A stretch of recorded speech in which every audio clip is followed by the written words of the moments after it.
Sang-ayon sa iyong kagandahang loob, mga kasalanan ko'y iyong pawiin, ayon din sa iyong pag-ibig sa akin. Sa ngalan ng Ama at ng Anak at ng Espiritu Santo. Amen.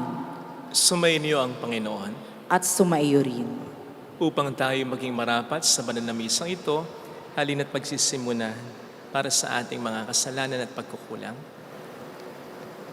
Tayo pong lahat, inaamin ko sa makapangyarihang Diyos at sa inyo mga kapatid, na lubha ako nagkasala sa isip, sa salita at sa gawa, at sa aking pagkukulang.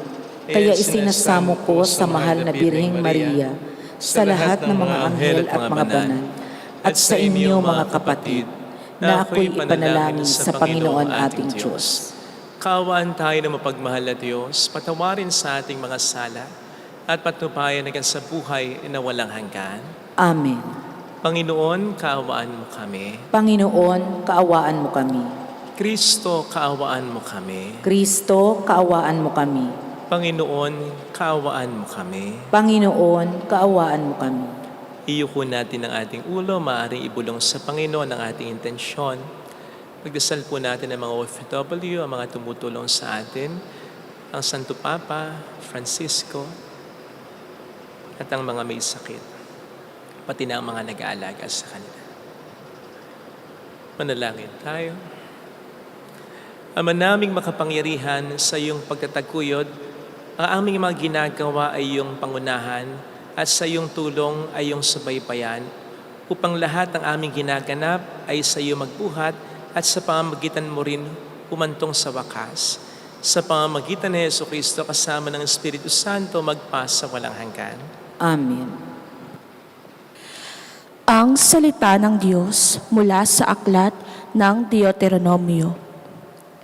Sinabi ni Moises sa mga tao, "Nasa inyo ngayon ang kapasyahan. Kayo ang pipili ng buhay at kasaganahan o ng kahirapan at kamatayan. Kapag sinunod ninyo ang kautusan, inibig ang Panginoon at nilakaran ang kanyang mga landas. Pagpapalain niya kayo sa lupaing ibibigay niya sa inyo. Mabubuhay kayo ng matagal at kanyang pararamihin kayo. Ngunit kapag tumalikod kayo sa Kanya at naglingkod sa ibang Diyos, ngayon pa'y sinasabi ko sa inyong malilipol kayo. Hindi kayo magtatagal sa lupaing tatahanan ninyo sa ibayo ng Hordan. Saksi ko ang langit at ang lupa na ngayoy inilahad ko sa inyo ang buhay o kamatayan at ang pagpapala o sumpa. Kaya, piliin ninyo ang buhay para kayo at ang inyong lahi ay magtagal. Ibigin ninyo ang Panginoon, makinig sa kanyang tinig at manatiling tapat sa kanya. Sa gayon, ipinangako niya sa ininuno niyang sina Abraham, Isaac at Jacob." Ang salita ng Diyos. Salamat sa Diyos. Mapalad ang umaasa sa Panginoon tuwina. Mapalad ang umaasa sa Panginoon tuwina. Mapalad ang taong hindi naaakit niyong masasama upang sundan niya ang kanilang payo't maling halimbawa. Hindi sumasama sa sino mang tao ang laging adhikay. Pagtawanan lamang at hamak-hamakin ang Diyos na dakila. Nagagalak siyang laging magsaliksik ng banal na aral. Ang utos ng puon siyang binubulay sa gabi at araw. Mapalad ang umaasa sa Panginoon tuwina. Ang katulad niya ay isang punong kahoy sa tabing batisan. Sariwa ang dahot laging namumunga sa kapanahuan. At anumang gawin ay nakatitiyak na magtatagumpay. Mapalad ang umaasa sa Panginoon tuwina. Ngunit ibang-iba ang masamang tao, ipa ang kawangis. Siya'y natatangay at naipapadpad kung hangi umihip. Sa taong matuwid ay Panginoon ang siyang mag-iingat. Ngunit kailanman ang mga masama ay mapapahamak. Mapalad ang umaasa sa Panginoon tuwina.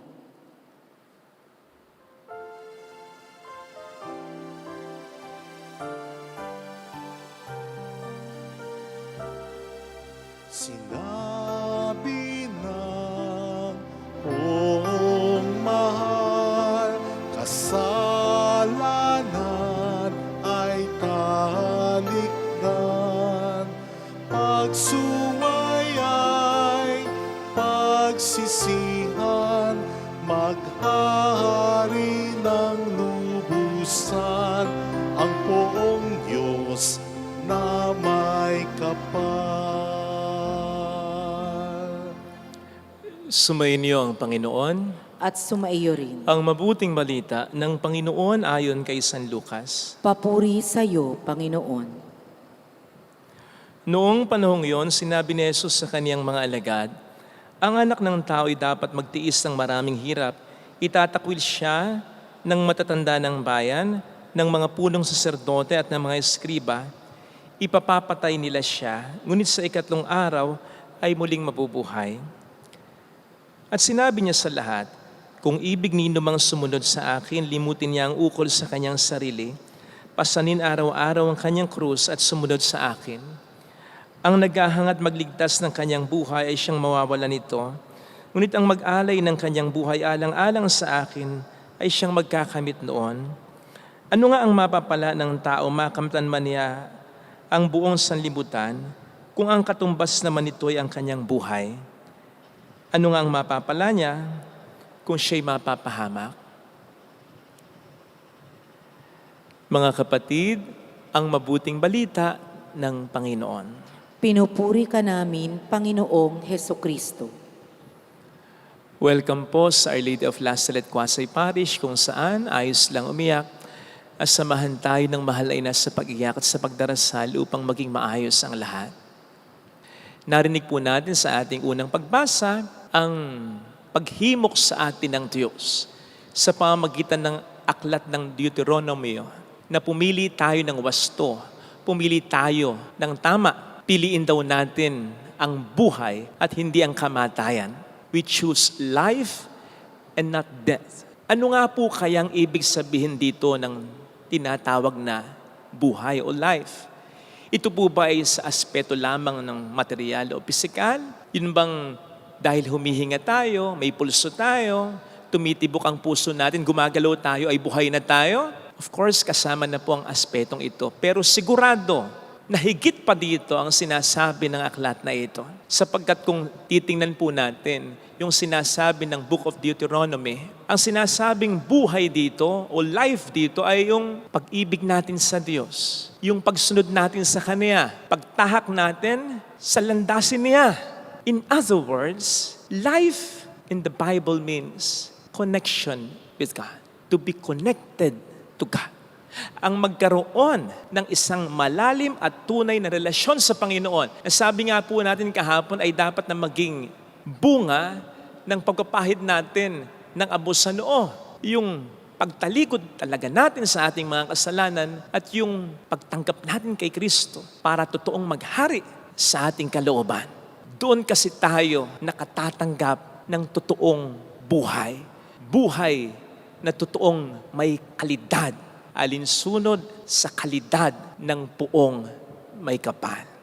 Natatandaan niyo naman po siguro yung sinabi ng Diyos kay Adan bago sila magkasala ni Eva. Sa Genesis 2 verse 16, if I'm not mistaken. Ang sabi ng Panginoong Diyos doon kay Adan, makakain mo ang lahat ng mga bunga ng punong kahoy sa halaman ng ito. Huwag mo lang papakailaman yung bunga ng punong kahoy na nakapagbibigay ng kaalaman hinggil sa mabuti at masama. Huwag na huwag mong kakainin ito. Sapagkat sa oras na kainin mo ito, mamamatay ka. Alam naman po natin ang nangyari, di ba? Kinain pa rin yun ni Eva at ni Adan. Pero namatay ba sila agad? In a sense na bumulagta ba sila agad? Nawala ng hininga? Tumigil ang pintog ng puso at pulso? Naparalisa? Hindi na gumalaw? Di naman, di ba? Nabuhay pa sila. Nagkaanak pa nga. Nagkaapo pa nga. Nabuhay pa rin sila ng hindi nga lang matagal, kundi napakatagal. Saksakan ng tagal. Sapagkat hindi man sinabi sa Biblia kung ilang taon si Eva nung namatay. Abay sinasabi sa Genesis 5 verse 5 na si Adan ay 930 years old nang mamatay. O sige, hindi ba mahabang buhay yan? Indeed, it was a very long life. But I doubt if it was a happy and fulfilled life. Dahil alam naman natin ang mga nangyari kina Eva at kay Adan. Nagkaanak, si Cain at Abel. Na hindi pa man ay nag-away, nagkapatayan pa. At marami pang ibang naging mga problema. Kaya tama na pagkatapos nilang kainin yung bunga ng punong kahoy na ipinagbabawal na galawin, humihinga pa rin sila. Gumagalaw pa rin sila. May pintig pa rin ang puso at pulso nila. Pero hindi nagsinungaling ang Diyos na sila'y mamamatay. Namatay sila. Dahil puro na kahirapan at kalungkutan ang kanilang naranasan. Buhay na wala talagang kalidad. Sapagkat sila'y na-disconnect o nawala yung kanilang relasyon sa puong may kapal. Sa totoong nagbibigay ng buhay. Para lang pong ganito kung gagamit tayo ng paglalarawan, bumbilya at kuryente o power source nito. Alam natin na ang bumbilya, lumiliwanag lamang yan o nagkakailaw kapag nakakonekta sa power source, sa kuryente. Doon lamang ito nagkakailaw o lumiliwanag. Ganon din ang buhay natin. Nagkakaroon tayo ng totoong buhay. Yung buhay na may kalidad, na buhay na may saya. Yung buhay na may pag-asa, yung buhay na may patutunguhan o kahulugan, kapag nakakonekta tayo sa Diyos na nagbibigay ng buhay na yan.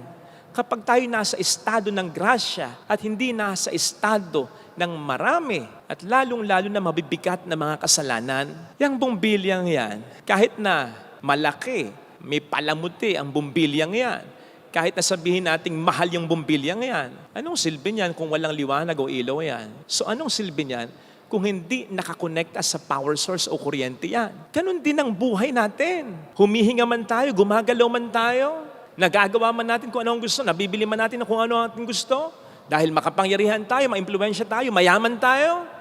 Nako, anong silbi ng buhay na ito kung wala namang kahulugan, kung wala namang saya? Kung kaunting problema, ikabod na lang nawawala ng pag-asa. Kaya nga may mga mayaman na nagpapakamatay. Kaya nga may mga celebrity, may mga sikat. Nakabod na lang, hindi mo malaman, ba't namatay? Hindi man magpakamatay, gumagawa ng maraming problema. Nakikipaghiwalay sa asawa. Ang daming nagiging asawa. Nagkakaroon ng problema sa magulang nila, sa mga anak nila, sa mga kapatid nila.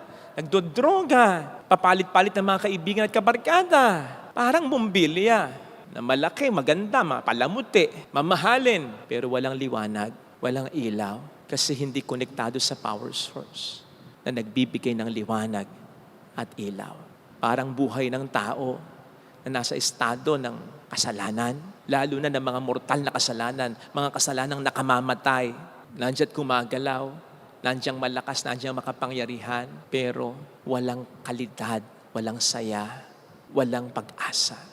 Walang kabuluhan. It's just a matter of time.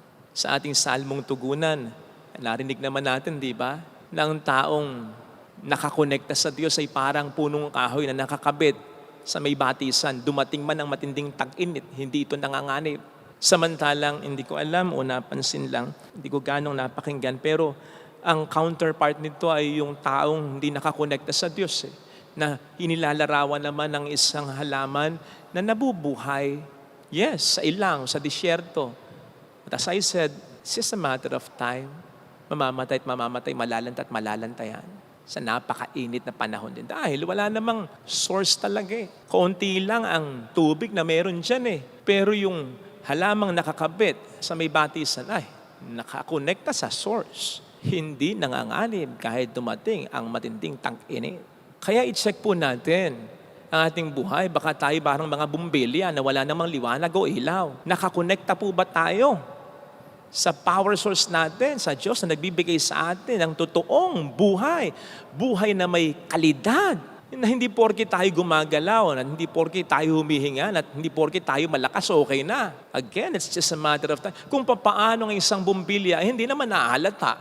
Kapag maliwanag pa, yan, maliwanag pa, hindi pa halata na walang ilaw o liwanag ng mga bumbilya. Pag dumili mamaya, mahalata mo na yan. Ba't walang liwanag? Ba't walang ilaw? Ganon din ang buhay ng tao. Maaring malakas tayo ngayon, marami tayong pera ngayon, sikat tayo ngayon, humihinga. Hindi man makapangyarihan, hindi man malakas, o hindi man may pera, humihinga, gumagalaw. Pero hindi nakakonekta sa Diyos ang ating buhay. Hindi natin mahalata yan until magkaroon na ng kadiliman sa ating buhay. Dumanas na tayo ng mga matitinding problema. Yun. Doon natin mararamdaman, wala pala tayong ilaw, wala pala tayong liwanag, sapagkat hindi tayo nakakonekta sa Diyos na nagbibigay buhay o liwanag o ilaw o kulay ng ating buhay. Doon natin mas mararamdaman tayo nasa kadiliman kasi mararamdaman natin ang lungkot at takot ng mga pangit na karanasan. Kaya wag po sana natin hintayin mangyari pa sa atin ito. Kahit na tayo humihinga ngayon, may pinting ang puso natin, may pulso na tayo, o kahit pa tayo mayaman ngayon, o may kakayanan ngayon, sapagkat hindi ito ang totoong lakas natin. Ang totoong lakas natin ay ang connection natin sa Panginoon natin. Yun ang mananatili kahit wala na tayong pintig ng puso, kahit wala tayong hininga, kahit wala na tayong pera, kahit wala na tayo sa buhay na ito, yun ang mananatili. Sapagkat yun ang totoong lakas at buhay natin, yung connection natin sa Panginoon natin. And so more than our physical and material well-being, i-check natin. Kamusta na ang buhay spiritual natin? Kamusta na ang connection natin sa Diyos? Kung tayo ba, according to the book of Deuteronomy, ay nagmamahal sa Kanya, sumusunod sa Kanya, at tumatahak sa landasin niya. Na kung i-connecta natin sa ating mabuting balita, ang sabi dito, si Kristo ay maghihirap, mamatay. Kaya yun din dapat ang tahaking landas ng mga sumusunod sa Kanya o ng mga gustong maging konektado sa Kanya. Well, I don't think hindi naman sinasabi dito na maghanap tayo ng pagdurusa. Other than kung susuungin talaga natin ito sa pagtulong natin sa iba o sa paninindigan natin sa tama at totoo. Nevertheless, ang sinasabing punto dito sa palagay ko na pagtahak natin sa landas na tinahak ng Panginoon natin ay yung makaranas man tayo ng mga pagdurusa, ginusto man natin ito o hindi, hinanap man natin ito o hindi, yakapin pa rin natin ito ng may pag-ibig at pananampalataya sa Diyos. Upang sa pamamagitan ng mga ito ay mas maging konektado tayo kay Kristo. Experience will tell us na kapag may pananampalataya at pag-ibig tayo sa Diyos, sa oras na tayo may mga malalaking problema, di ba, mas nagiging malapit tayo sa Kanya. So ito rin yung isa sa mga paraan ng pagiging konektado natin sa Kanya. Tayong magagalit sa Kanya, huwag tayong mawawala ng pag-asa, huwag tayong tatalikod sa Kanya, ano man ang maranasan nating problema, at tayo ay magiging mas konektado sa Kanya. Hinding-hindi niya pamabayaan, sabi nga sa ating salmong tugunan, ang lahat ng tao na sa Kanya ay umaasa. Mapalad ang umaasa sa Panginoon tuwina. Ito sanang hilingin nating biyaya na ating makita ngayon sa ating banal na misa. Ilagay natin ang ating kanang kamay sa tapat ng ating puso.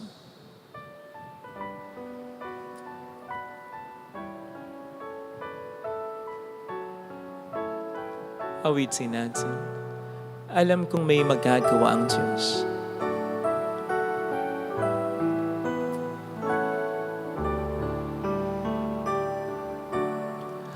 Alam kong may magagawa makapangyarihan siya. ang Diyos. Alam kong may magagawa ang Diyos.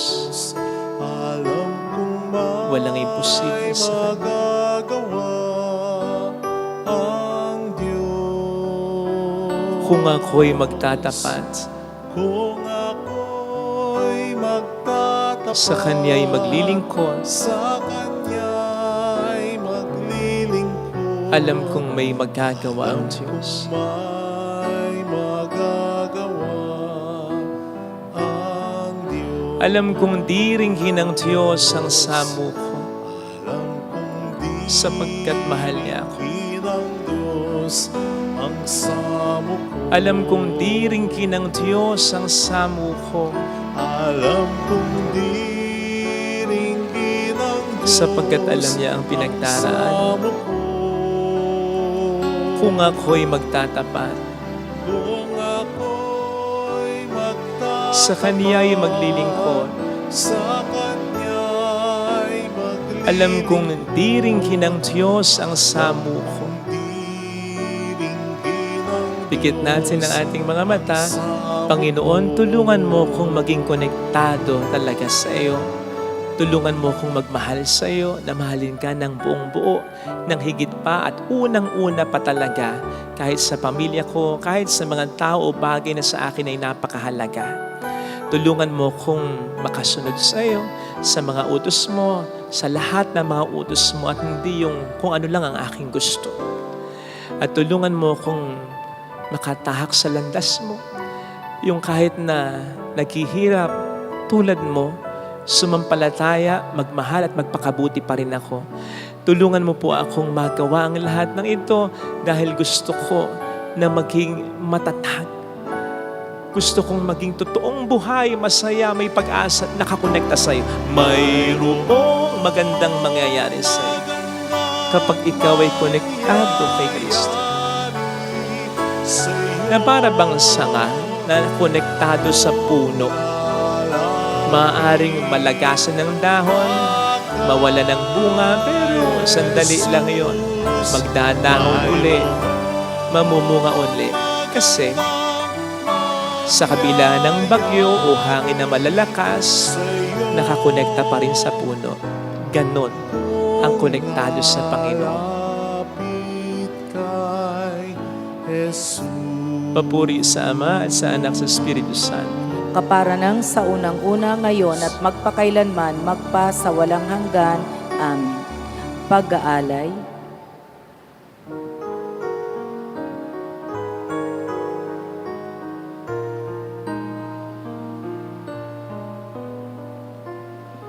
Minsan lamang ako darang sa daigdig na ito. Kaya anuman ang mabuting maaaring gawin ko ngayon. O anumang kabutihan ang maaari kong ipadama, itulot ninyong magawa ko ngayon ang mga bagay na to. Nawa'y huwag mo itong ipagpaliban o ipagwalang bahala, sapagkat di na ko muling daraan sa ganitong mga landas.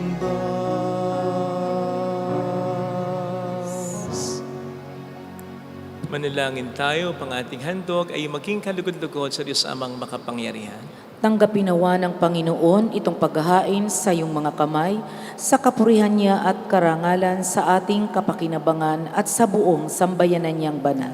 Ama naming lumikha, tunghayan mo ang mga alay naming sa dambana ay nakahain upang iyong minagandang loob na ibigay ay aming maihandog sa pagsamba sa iyong ngalan sa pamamagitan ni Heso Kristo kasama ang Espiritu Santo magpasa walang hanggan. Amen. Sumayin niyo po ang Panginoon. At sumaiyo rin. Itaas sa Diyos ang inyong puso at diwa. Itinaas na namin sa Panginoon. Pasalamatan ng ating Panginoong Diyos. Marapat na siya ay pasalamatan. Ama naming makapangyarihan, tunay nga pong marapat na ikaw ay pasalamatan sa pamamagitan ni Heso Kristo na aming Panginoon. Binibigyan mo kami ng bagong pagkakataon upang ganapin ang paghahanda ngayon para sa pagdiriwang ng muling pagkabuhay. Kaisa ng iyong anak na minamahal, aming nilalaan, panahon, talino't yaman para ganapin ang iyong kalooban ng kapwa-tao'y lubos sa damayan. Sa pagdiriwang namin sa aming pagsilang bilang mga kaanib ng iyong sambayanan, kami iyong pinagkakamit ng katayo ang ganap sa pagtatangkilik. Kaya kaisa ng mga anghel na nagsisiawit ng papuri sa iyo ng walang humpay sa kalangitan, kami nagbubunyi sa iyong kadakilaan. Santo, Santo, Santo, Panginoong Diyos ng mga hukbo, napupuno ang langit at lupa ng kadakilaan mo. O sana sa kaitaasan, pinagpala ang naparirito sa ngalan ng Panginoon, o sana sa kaitaasan. Ama naming banal, ikaw po ang bukal ng tanang kabanalan, kaya't sa pamamagitan po ng iyong Espiritu, gawin mo pong banal ang mga kaloob na ito upang para sa amin ay maging katawan at dugo ng iyong anak na aming Panginoong Heso Kristo. Bago niya pinagtiis ang kusang loob na maging handog, ginawakan niya ang tinapay, pinasalamatan kaniya, pinaghati-hati niya iyon, niabot sa kaniyang mga alagad at sinabi, tanggapin ninyong lahat ito at kanin. Ito ang aking katawan na ihahandog para sa inyo.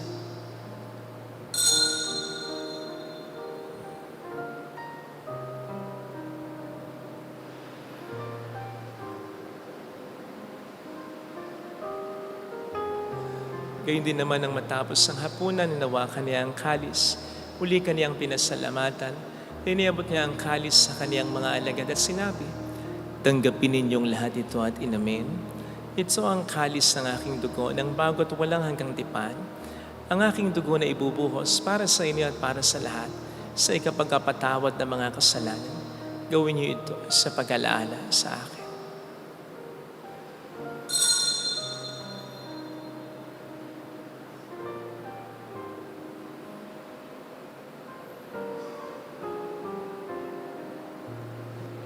Ipagmunyi natin ang misteryo ng ating pananampalataya. Si Kristo'y namatay, si Kristo'y nabuhay, si Kristo'y babalik sa wakas ng panahon. Ama, ginagawa namin ngayon ang pag-alaala sa pagkamatay at muling pagkabuhay ng iyong anak, kaya inialay namin sa iyo ang tinapay ng buhay at ang kalis ng kaligtasan.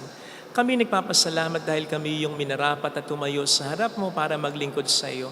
Sinasamo namin kami na magsasalo sa katawan at dugo ni Kristo ay mabuklod sa pagkakaisa sa pamamagitan ng Espiritu Santo. Ama, lingapin mo ang iyong simbahang laganap sa buong daigdig. Puspusin mo kami sa pag-ibig. Kaysa ni Francisco na aming Papa, ni Dennis na aming Obispo at ng Tanang Kaparian, alalahanin mo po ang mga kapatid naming nahimlay nang may pag-asang sila'y muling mabubuhay, lalo ng aming mga ipagdarasal. Saglit tayong yumuko at ipagdasal natin ang ating mga minamahal na yumaw.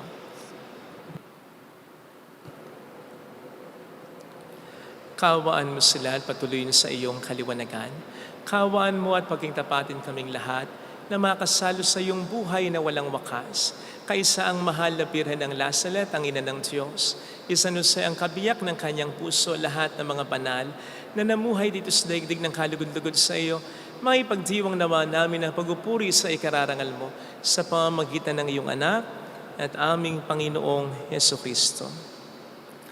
Sa pamamagitan ni Kristo kasama niya at sa Kanya, ang lahat ng parangal, papuri ay sa iyo, Diyos Amang makapangyarihan, kasama ang Espiritu Santo, magpasa walang hanggan. Amen. Tumawag tayo sa ating Ama.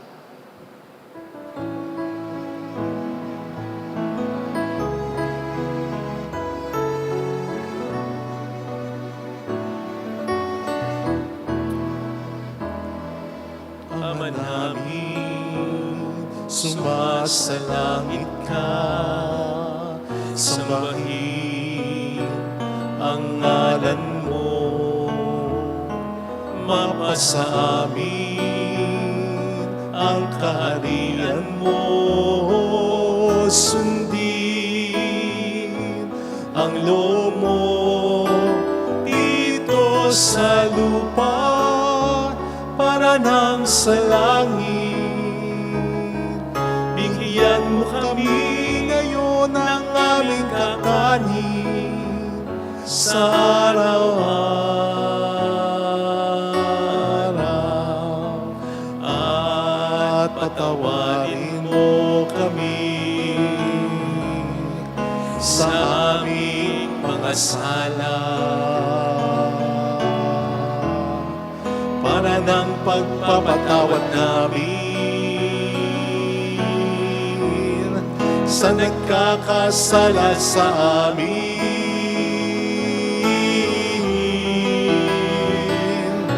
At huwag mo kami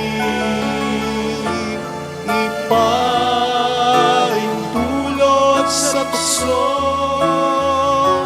at iadya mo kami sa lahat ng masama.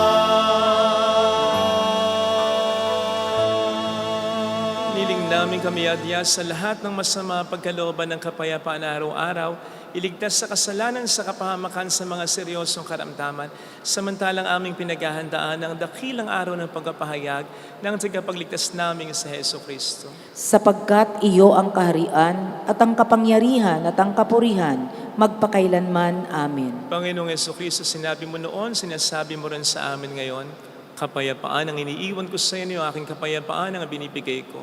Tuhayin mong aming pananampalataya, wag ang aming pagkakasala. Pagkalooban mo po kami ng kapayapaan at pagkakaisa-ayon sa iyong kalooban.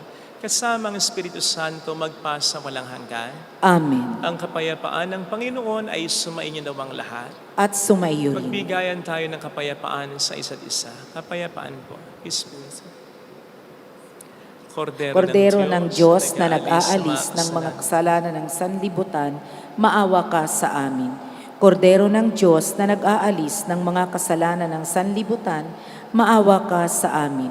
Kordero ng Diyos na nag-aalis ng mga kasalanan ng sanlibutan, ipagkaloob mo sa amin ang kapayapaan.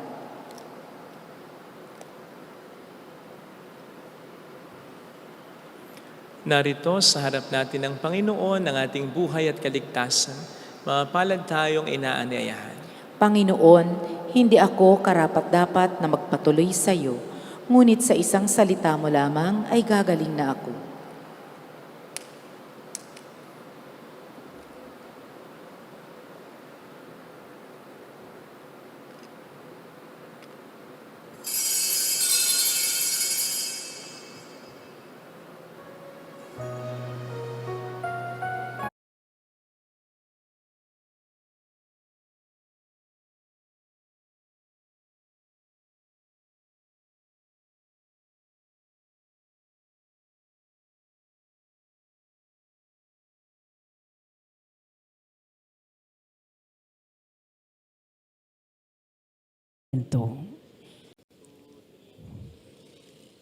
Panalangin para sa espiritual na pakikinabang.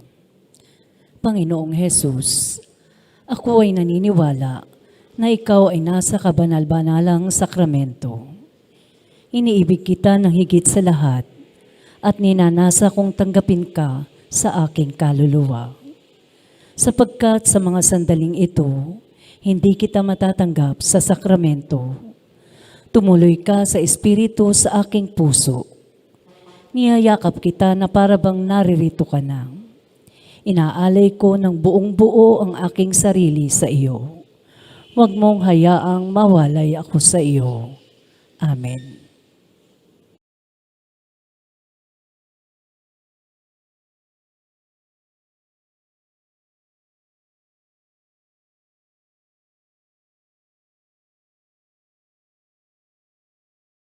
Kailanman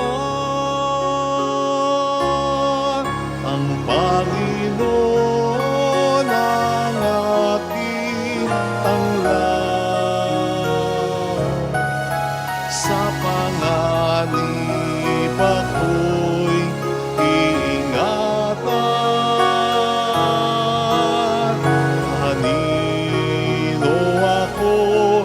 masisindak, matatakot kung ako'y laging nasa piling niya. Kanino ako masisindak, matatakot kung ako'y laging nasa piling niya. Manalangin tayo. Ama naming mapagmahal, sa pag-asalo namin sa pagiging mong banal, ang paghahaing ito sa ikapagkapatawad ng mga kasalanan ay siya rin nawang laging magdulot ng kaligtasan sa pamamagitan ni Jesucristo, kasama ng Espiritu Santo magpasa walang hanggan. Amen.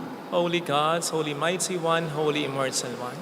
Have mercy on us and on the whole world. Holy God, Holy Mighty One, Holy Immortal One. Have mercy on us and on the whole world. Holy God, Holy Mighty One, Holy Immortal One. Have mercy on us and on the whole world. Jesus, King of Mercy, We trust in you.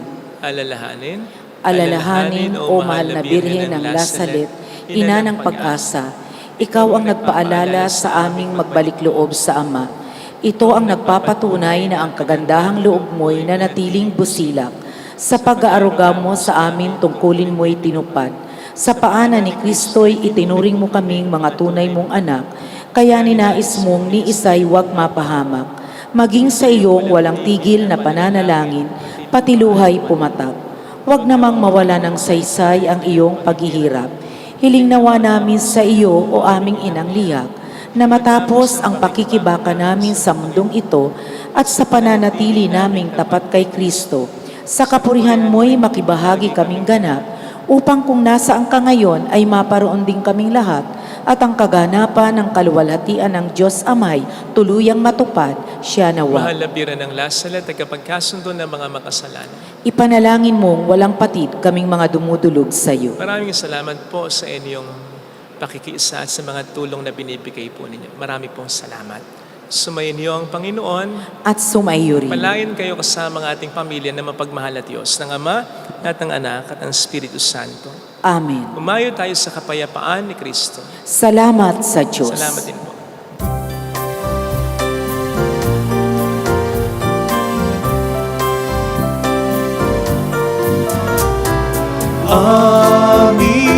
Aming iniaalay ang pag-ibig na walang kapantay. O kay sarap mabuhay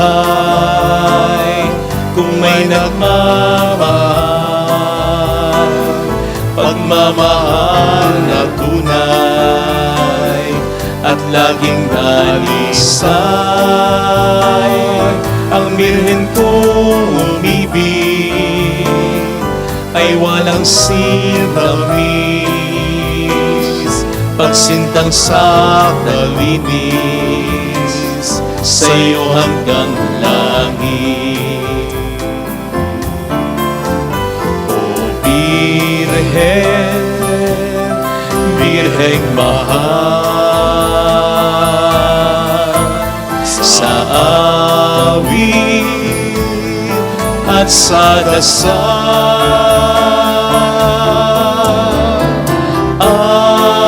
aming iniaalay ang pag-ibig na walang kapantay.